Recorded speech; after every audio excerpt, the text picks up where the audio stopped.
ब्रह्मदेवाने सृष्टी निर्माण केली. त्या सृष्टीची नंतरची व्यवस्था निरनिराळ्या 4 युगांवर सोपविली. प्रत्येक युगाचा कालखंड हजारो वर्षांचा होता. आतापर्यंत कृत, त्रेता व द्वापार ही युगे होऊन गेली. सध्या कलियुग चालू आहे. ब्रह्मदेवाने सांगितल्याप्रमाणे प्रत्येकाचे काम चालू होते. कृतयुगाला सांगितले की तुझ्या काळात सर्व लोक सरळ मार्गी वागतील, खोटेपणाने वागणार नाहीत. ब्राह्मण वेदविद्यात पारंगत होतील, आपापली कामे उत्तम प्रकारे करतील. नंतर कृतयुग सुरू झाल्यावर त्यालाही कामगिरी सांगितली. त्या युगात आरंभी काही लोक संमिश्र भावनेने वागत, पण सत्ययुग हे सत्वगुणी असल्यामुळे लोकांची राहणी पालटली. लोक सत्ववृत्तीनेच वागत. यानंतर त्रेतायुगाला सुरुवात झाली.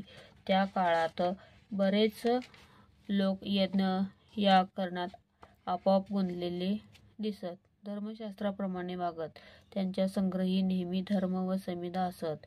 त्यांचा त्यांना यज्ञाच्या कामात नेहमी उपयोग होत असे. त्रेतायुगानंतर द्वापार युगाची सुरुवात झाली. त्या काळातील बरेच लोक युद्धप्रिय होते. लढाया करणे, शस्त्रे चालविणे, धनुष्यबाण वापरणे हे प्रकार जास्त होते. त्यामुळे लोकात कठोरता जास्त दिसे. काही लोक दयाभावीही होते.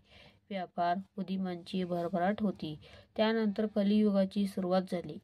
सध्या कलियुग सुरू आहे.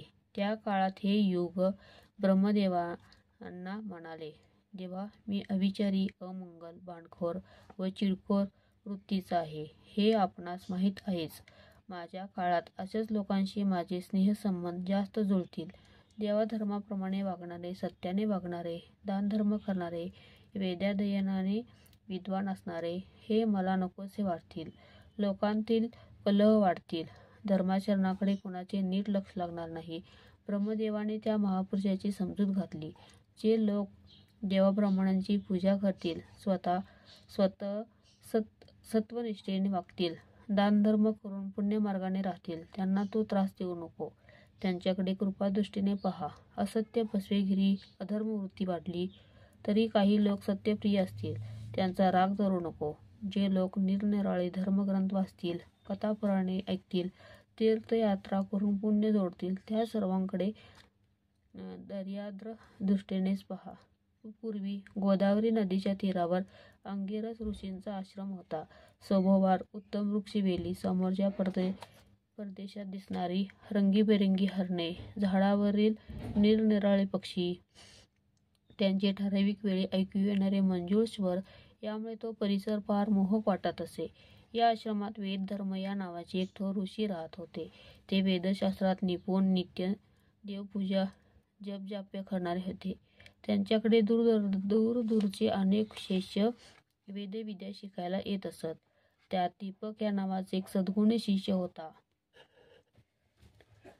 गुरुजीवर त्याची फार श्रद्धा होती व गुरुजींचा त्याच्यावरचा लोभ खरोखरच कौतुक करण्यासारखा होता. एक दिवस वेदधर्म ऋषीने आपल्या सर्व शिष्यांना जवळ बोलावले व ते म्हणाले, मला जे येत होतं ते तुम्हाला शिकवलं. माझ्याबरोबर तुम्हाला यात्रेला नेलं. निरनिराळी पवित्र क्षेत्रे तुम्ही पाहिलीत. यात्रा केल्यात. तुम्हाला बरं वाटलं असेल. पण माझ्या मनाला अजून पूर्ण समाधान नाही. माझ्याकडून पूर्वजन्मी किंवा या जन्मी जाणता अजाणता जी पापं झाली असतील ती संपूर्ण संपलेली नाहीत. काही भाग अजून शिल्लक राहिलेला आहे. त्या पापातून मुक्त होण्यासाठी मला काशी क्षेत्री जायचं आहे. तिथे जाऊन माझं पापक्षालन होईल, पण ते करताना मला भयंकर कष्ट सोसावे लागणार आहेत. त्या कष्टाच्या काळात माझी सेवा करायला कुणीतरी शिष्य माझ्याबरोबर येईल का? मी त्याला काशीला घेऊन जाईन. तुमच्यापैकी कोण येणार आहे? माझी सर्व सेवा त्यालाच करावी लागेल. वेदधर्माचा विचार ऐकून सर्वांनीच आपली पसंती त्यांना सांगितली. ते काही क्षण स्वस्थ होते. नंतर पुन्हा ते आपल्या शिष्यांना म्हणाले, माझ्या प्रेमळ शिष्यांनो, तुम्ही माझ्याबद्दल जी श्रद्धा दाखविता ती क्षणभंगूर आहे, अगदी पाण्यावरच्या बुडबुड्यासारखीच. मी काशीला गेल्यावर मला कुष्ठरोग होईल. तो रोग 21 वर्षे मला भोगावे लागणार आहे. त्याच काळात मी पांगळा व आंधळा होईन. अशा माझ्या दुबळ्या अवस्थेत माझी निरलस सेवा करायची आहे. अशी सतत सेवा करणे हे काम तितकं सोपं नाही. सेवेत कसूर झाला तर कदाचित मला मूर्ती येईल. पुढच्या सर्व अडचणी नीट लक्षात घेऊनच तुमची तयारी असेल तर विचार करा. नाहीतर आरंभीच तुम्ही नाही असं सांगितलं तरी त्याचं मला मुळीच वाईट वाटणार नाही. वेदधर्माची हकीकत ऐकून सर्व शिष्य स्तब्ध झाले.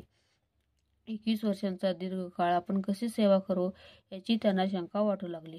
कुणीच काही बोलेना. सारे शिष्य स्तब्ध झाले. पण त्या शिष्यवर्गातील एक शिष्य दीपक निराधारानं गुरुजींना म्हणाला, मी आहे तुमच्याबरोबर यायला तयार. मी सर्व सेवा करीन. प्रसंगी मी मरेन, पण तुम्हाला अंतर देणार नाही, सोडूनही जाणार नाही. वेदधर्म ऋषी दीपकला घेऊन काशीला गेले. तिथून जवळच असणाऱ्या मणिकर्णिका क्षेत्री ते गेले. तिथे कमळेश्वर या नावाचे शंकराचे जागृत देवस्थान आहे. तिथे ते राहत होते. वेदधर्म ऋषींनी मणिकर्णिकेत स्नान केले. श्री शंकराची मनोभावे पूजा केली. ते तिथेच कुष्ठरोगी झाले. दीपकला तो सारा प्रकार पाहून प्रथमच धक्का बसला. पण तो मनाने खंबीर होता. दिलेल्या वचनाला जागणारा होता. तो गुरुजींची सर्व सेवा करू लागला. सकाळी उठल्यावर तोंड धुणे, अंघोळ, खाणे-पिणे, रोज पाय चेपणे हे नियमाने चाले. तो गावात भिक्षा मागे. निरनिराळे खमंग पदार्थ मिळत. गोडधोडही मिळे. देवळात आल्यावर तो प्रथम गुरुजींना जेवायला घाली. पण आजारीपणामुळे त्यांचा स्वभाव चिडखोर बनला होता. ते दीपकला वाटेल तसे बोलत. तो एका शब्दानेही त्यांना दुखवीत नसे.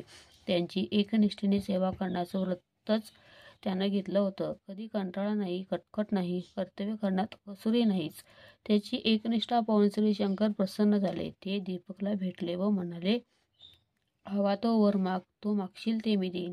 दीपक म्हणाला, तुमच्या दर्शनाने आणि भेटीने मी अत्यंत समाधानी आहे. पण मी माझ्या गुरुजींच्या अनुमतीशिवाय काहीच मागणार नाही. त्यांना विचारीन व नंतर सांगेन.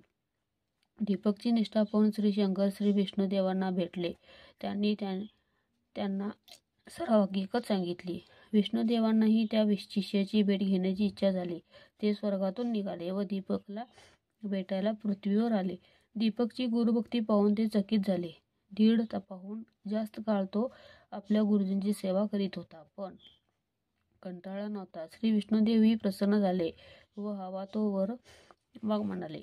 दीपक म्हणालो, हजारो वर्षे तपश्चर्या करणाऱ्यांना तुम्ही प्रसन्न होत नाही, त्यांची इच्छा पूर्ण करीत नाही. मी तुमची काहीच भक्ती केली नाही, मला मात्र हवं ते माग असं सांगता, हे नवलच नव्हे का? मी तर सामान्य विष्णुदेव म्हणाले, जो नर असेल गुरुभक्त जाण, त्याची पावे मज जाण. तयाला वश होतो आपण, जे मागेल ते देतो दया. सेवा करी माता पिता, ती पावे मज तत्वता. पती सेवा स्त्रिया करिता, तीही मज पावत असे. एखाद्या भल्या ब्राह्मणासी, यती योगेश्वर तापसी, करी ती सेवा भक्तीसी, तोच माझा जीव प्राण. देवांचे हे सांगणे ऐकून दीपक अति नम्रतेने देवांना नमस्कार करून म्हणाला, गुरुपासून सर्व ज्ञान, त्रैमूर्ती आम्हा अधीन. आमचा गुरुशी देवा जाण, अन्यथा नाही जाण पहा. तरी सुद्धा आपण कृपा करून माझ्याकडून माझ्या गुरूंची उत्तम सेवा घडावी असं ज्ञान मला द्या, एवढीच माझी इच्छा आहे.